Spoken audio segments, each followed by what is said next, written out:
भादो महीना माँ बिराजे गौरी नंदन हे गजानन।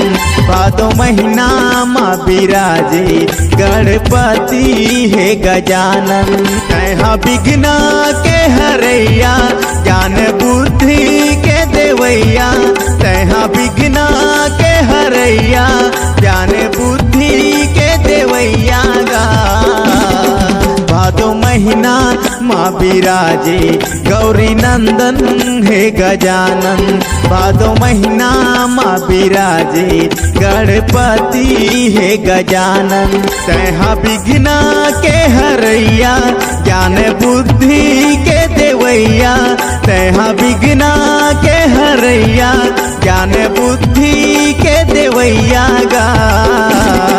भादो महीना माँ बिराजे गौरी नंदन हे गजानन। भादो महीना माँ बिराजे गणपति हे गजानन।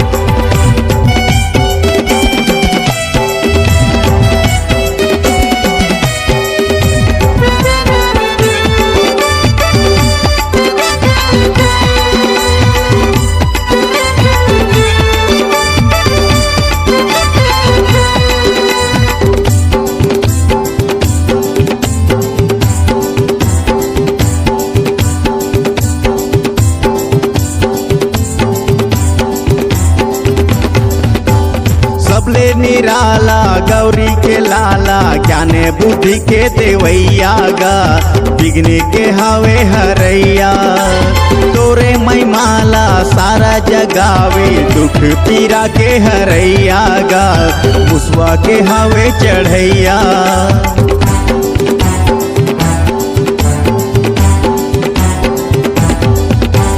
सबले निराला गौरी के लाला ज्ञान बुद्धि के देवैया गा। विघ्न के हवे हरैया तोरे महिमा सारा जग हगावे। दुख पीरा के हरैया गा मुसवा के हवे चढ़ैया। सबके विपदा तै मिटाए मोरे मन तै समाए। सबके विपदा तै मिटाए मोरे मन तै समाएगा। भादो महीना माँ बिराजे गौरी नंदन हे गजानन। भादो महीना माँ बिराजे गणपति हे गजानन।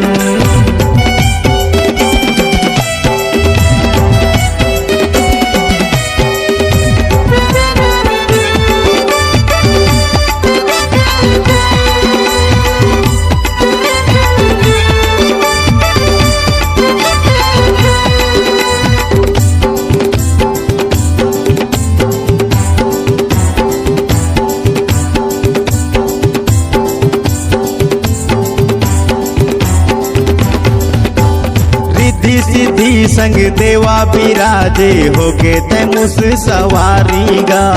होके तैमुस सवारी बढ़ैया लैका मन महिमा लगावे। बने है तोर पुजारी गा बन के ये तोर पुजारी।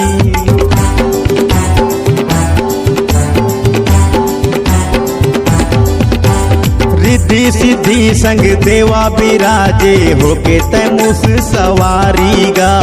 होके तैमुस सवारी बढ़ैया लैका मन महिमा लगाए। बने है तोर पुजारी गा बन के ये तोर पुजारी। सबके विपदा तै मिटाए मोरे मन तै समाए।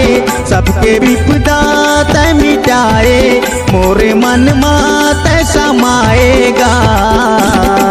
भादो महीना माँ बिराजे गौरी नंदन हे गजानन।